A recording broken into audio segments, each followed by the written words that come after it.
শায়েখ ডক্টর মিজানুর রহমান আজহারী সাহেবের একটি বক্তব্যকে কেন্দ্র করে আমি আরেকটি বক্তব্য দিয়েছিলাম এবং সেই বক্তব্যকে সহ্য করতে না পেরে একজন ব্যক্তি আমাকে গতকালকের টেলিফোনে হুমকি প্রদান করেছিলেন যে আয় ঢাকা শহরে আয় দেখিয়ে দিবে এবং আরও উচ্চবাচ্য অনেক অকথ্য ভাষার গালিগালাজ আপনারা শুনেছেন, যেটা আমি রিপিট করতে চাই না।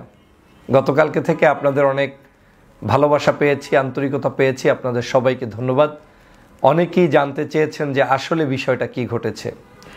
বিষয়টা কিছুই নয়, বিষয়টা হচ্ছে এমন যে এদেশে ধর্মভিত্তিক মানুষের পক্ষে কথা বলা, ইসলামের পক্ষে কথা বলা কিংবা ন্যায়ের পক্ষে কথা বলা, এটা যেন যুগে যুগে যেমন ছিল এখনও তেমনই আছে।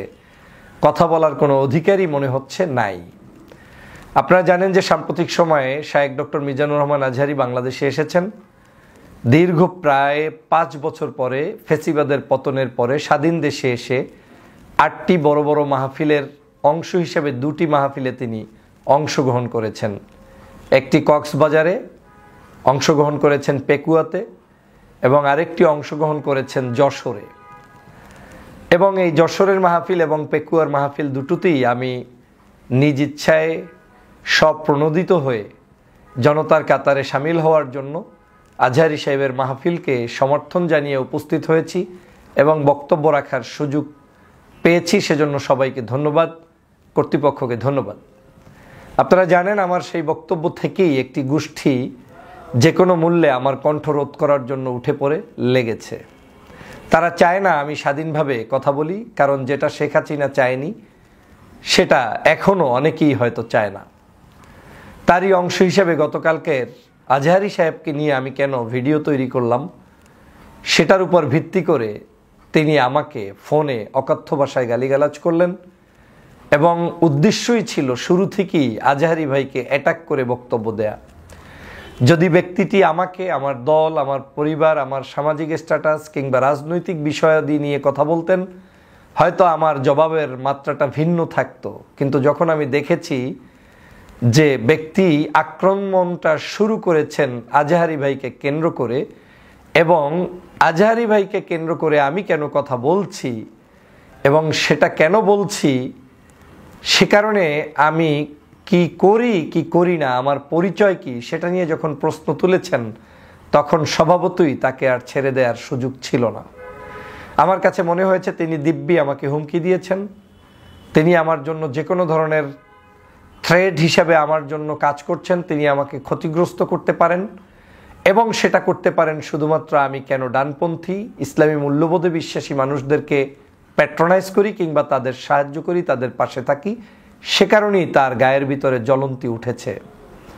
না হয় কোনো ভদ্র মানুষের পক্ষে রাজনৈতিক যত মতনৈক্য থাকুক, কোনো অবস্থাতেই একজন ইসলামিক স্কলারকে নিয়ে সরাসরি আরেকজন রাজনৈতিক কর্মীকে প্রশ্ন করে একেবারে হীনমন্যতার পরিচয় দেওয়ার কোনো যৌক্তিকতা নেই। বলতে পারেন যে এই ধরনের বক্তব্যকে আপনি কিভাবে দেখছেন, আপনি তো অনেক সময় আমাদের সাথে ছিলেন, আছেন, কথা বলার অনেক রং আছে, কিন্তু কথা বলার ধরনে মনে হচ্ছে যে তিনি আমাকে পেলে মনে হয় খেয়ে ফেলবেন। আমি স্পষ্ট করে বলতে চাই, গত প্রায় 16 বছরই নির্যাতনের শিকার ছিলাম, আর 6 বছর দেশের বাহিরে ছিলাম। ফেসিবাদকে নিজের চোখের সামনে দেখেছি, আওয়ামী লীগের সকল অত্যাচার সহ্য করেছি, বিদেশে পর্যন্ত সুস্থ সুন্দরভাবে থাকতে পারিনি শুধু ন্যায় কথা বলার কারণে, অন্যায়ের বিরুদ্ধে কথা বলার কারণে। আজও বাংলাদেশে আমার কণ্ঠ আমার জায়গা থেকে সর্বোচ্চ উঁচু রাখবো, থাকবে ইনশাআল্লাহ। সেটা কেউ বন্ধ করার কোনো দুঃসাহস দেখালে বরং তাদের কণ্ঠ বন্ধ হয়ে যাবে, আমার কণ্ঠ চলমান থাকবে। আমি ধর্মের পক্ষে কথা বলবো, আমি সত্যের পক্ষে কথা বলবো, আমি ইসলামের পক্ষে কথা বলবো। এটা তো আমার আইডেন্টিটি, এটা তো আমার ক্রাইসিস হওয়ার কথা না। আমি দল করব, দল করতে গিয়ে তো আমি ধর্ম বিদ্বেষী হব না, ধর্ম বিরুদ্ধাচরণ করব না, বরং দলকে আমার এই ধর্মীয় অনুশাসন, ধর্মীয় ব্যক্তিত্বদেরকে সম্মান করা শিখাবো, শ্রদ্ধা করা শিখাবো, দলের সাথে তাদের একটা লিঙ্ক আপ তৈরি করে দিব, সম্পর্ক তৈরি করে দিব।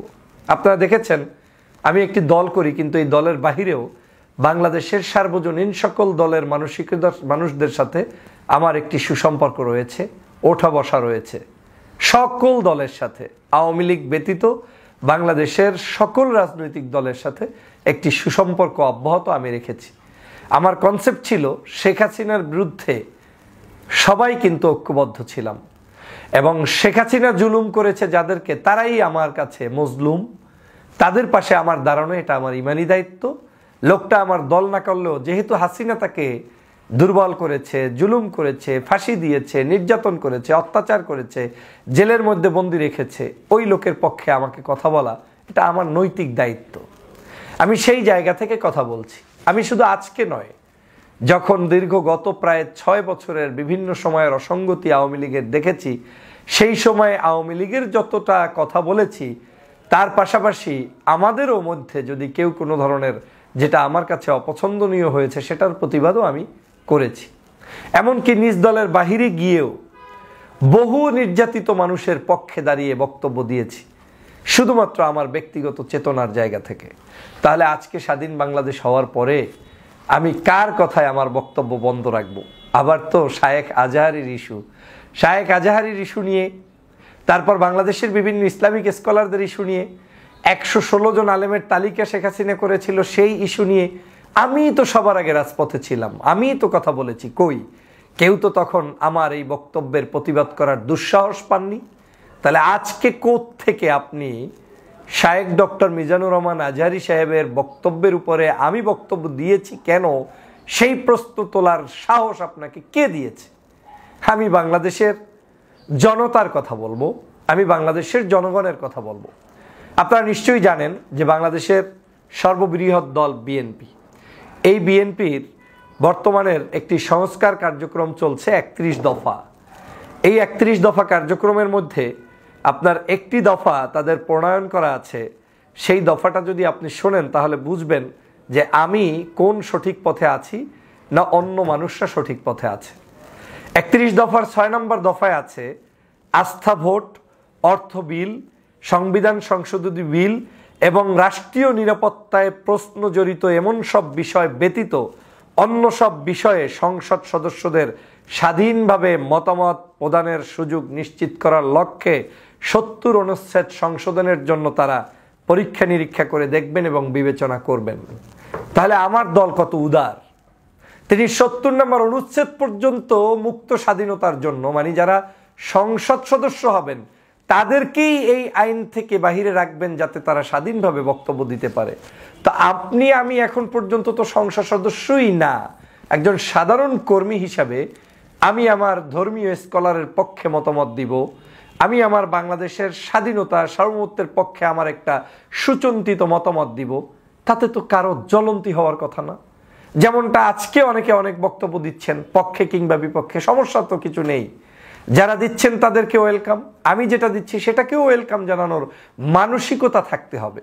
কিন্তু কোত্থেকে কোন হনুরে এসে আপনি দলকে ক্ষতিগ্রস্ত করছেন, দেশকে ক্ষতিগ্রস্ত করছেন, আবার আমাকে বক্তব্য দিতে দিবেন না, এটা জাতি কোনোভাবে মেনে নেয়নি, যার প্রমাণ গতকালকে থেকে দেখেছেন। আমি শুধুমাত্র দেশের স্বার্থে, জাতির স্বার্থে এই বিষয়গুলো নিয়ে নতুন করে আর কথা বলতে চাই না। কিন্তু যেই ভদ্রলোকটি এই অপকর্মটি করেছেন, শিক্ষা নিয়ে নিন যে কখনো স্পর্ধা দেখাবেন না ডক্টর ফয়জুলকে ইন্টারাপ্ট করার অ্যাবাউট মাই টকিং। আমি কি বলবো কি বলবো না সেটা নিয়ে কারো কোনো অধিকার এই বাংলাদেশের নেই। যদি সেটা করেন তাহলে গতকালকের আমি টেলিফোনে যে জবাব দিয়েছি ওটাই আমার প্রতি উত্তর। আমি বাংলাদেশে আছি, আমি ঢাকা শহরে আছি, আমি বাংলাদেশেই থাকবো, আমি বাংলার জনগণকে নিয়ে এই কথা বলবো। কারো অধিকার নাই আমার কণ্ঠ রোধ করে নতুন কিছু শিখিয়ে দেয়ার। প্রিয় সহযোদ্ধা ভাইরা, বাংলাদেশ এই দেশের ধর্মপ্রাণ মুসলমানদের দেশ। আমাদের মধ্যে অনৈক্য থাকবে, বিভাজন থাকবে, বিভিন্ন ধরনের কথাবার্তা থাকবে, কিন্তু আমাদেরকে ঐক্যবদ্ধ হতে হবে। ইসলামের বিরুদ্ধে কোনো ষড়যন্ত্র মেনে নিব না। ধর্মীয় স্কলারদেরকে স্বাধীনভাবে মত প্রকাশ করতে দিব, তাদেরকে নিয়ে কারো কোনো বাজে মন্তব্য আমরা সহ্য করব না। আমরা দল করব, রাজনীতি করব, সব করব, কিন্তু আমাদের মাথার তাজদেরকে আমরা সম্মান করব। সেই জায়গায় কোনো ধরনের ছাড় দেয়া হবে না ইনশাআল্লাহ। প্রিয় ভাইরা, আপনারা জানেন যে এই মুহূর্তে বাংলাদেশের একটি গভীর ষড়যন্ত্র চলছে। সেটা হচ্ছে বাংলাদেশের যারাই সত্যের কথা বলবে, ধর্মের কথা বলবে, ইসলামিক বিষয়গুলো নিয়ে কথা বলার চেষ্টা করবে, তাদেরকেই যে কোনো না যে কোনো ট্যাগ লাগিয়ে তারপরে উপস্থাপিত করা হয়। জন্মের পর থেকে এখন পর্যন্ত আমি একটাই দল করি এবং সেই দলটা থেকে আমি 2018 সালের নির্বাচনে মনোনয়ন প্রত্যাশী। শুধুমাত্র আপনারা জানেন যে বাংলাদেশের একজন অনৈতিক ব্যক্তি যিনি ইতিমধ্যেই বাংলাদেশে বিতর্কিত হয়েছেন, ব্যারিস্টার শাহজাহান ওমর বীরুত্তম, যিনি আওয়ামী লীগের সাথে আতাত করেছেন, সেই আসনের আমি একজন প্রার্থী। শাহজাহান ওমর ছিলেন বিধায় 18 সালে আমাকে নমিনেশন থেকে দেওয়া হয়নি, কিন্তু আমার বিশ্বাস এই আসনটি আমার, এই আসনে আমি নির্বাচিত হব ইনশাআল্লাহ, এবং দলমতের ঊর্ধ্বে উঠে জনতা আমার পক্ষে থাকবে। কিন্তু একটি মহল অসহ্য হয়ে যাচ্ছে, যদি আমি ঢুকে যাই সংসদে কিংবা আমি ঢুকে যাই এই দলের ভালো কোনো জায়গায়, তাহলে তাদের এই যারা দলটাকে বিভিন্নভাবে বিভিন্ন ধরনের ষড়যন্ত্রের মধ্যে রেখে পার্শ্ববর্তী দেশের দালাল বানাতে মরিয়া হয়ে উঠেছে, তাদের হয়তো কোণঠাসা মনোভাব চলে আসবে। সে কারণেই আমাদের মতো মানুষদেরকে এরকম কিছু তুচ্ছ তাচ্ছিল্য ব্যক্তিরা, যাদের মূলত কোনো কন্ট্রিবিউশন নেই দলের জন্য, 16 বছরে যাদের কোনো অবদান নেই দলের জন্য, তারা এরকম অ্যাটাক করে বক্তব্য দিবে। আমি ততক্ষণ পর্যন্ত এই দলের মধ্যেই থেকে আন্দোলন সংগ্রাম অব্যাহত রাখতে চাই যতক্ষণ পর্যন্ত দল আমাকে অপ্রয়োজনীয় মনে না করবে। এই দলে আমি তারেক রহমান সাহেবের নির্দেশনায় কাজ করছি, খালেদা জিয়ার নির্দেশনায় কাজ করছি, শহীদ জিয়ার আদর্শে অনুপ্রাণিত হয়ে কাজ করছি। অতএব এই দলের মধ্যে যদি বামপন্থীও কেউ থাকার অধিকার রাখে, তাহলে ডানপন্থী লোকদেরও থাকার অধিকার আছে, সেটাই শহীদ জিয়ার শিক্ষা। প্রিয় বন্ধুরা আমার, আমি বাংলাদেশের মানুষের যে ভালোবাসা পেয়েছি, সেই ভালোবাসা সকল দলের উপরে, মতের উপরে, রাজনীতির উপরে, সব কিছুর উপরে। অতএব এর চেয়ে বড় কোনো প্রাপ্তি নেই। দেশের প্রয়োজনে আমাকে যদি কোনো বড় সিদ্ধান্তও নিতে হয়, আমি সে সিদ্ধান্ত নিতেও প্রস্তুত আছি।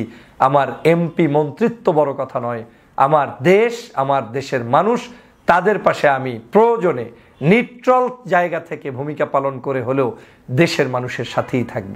এটাই আমার কমিটমেন্ট। এটা শুরু থেকে বলেছি, আজও বলছি, ভবিষ্যতেও বলবো। অতএব দলবাজি করতে গিয়ে কোনো ধর্মভিত্তিক মানুষের বিরুদ্ধাচরণ আমার মুখ থেকে যেন না হয়, আল্লাহ যেন সেই তৌফিক আমাকে দেয়। আমিন। সবাই দোয়া করবেন, ভালো থাকবেন, সুস্থ থাকবেন। আল্লাহ হাফেজ।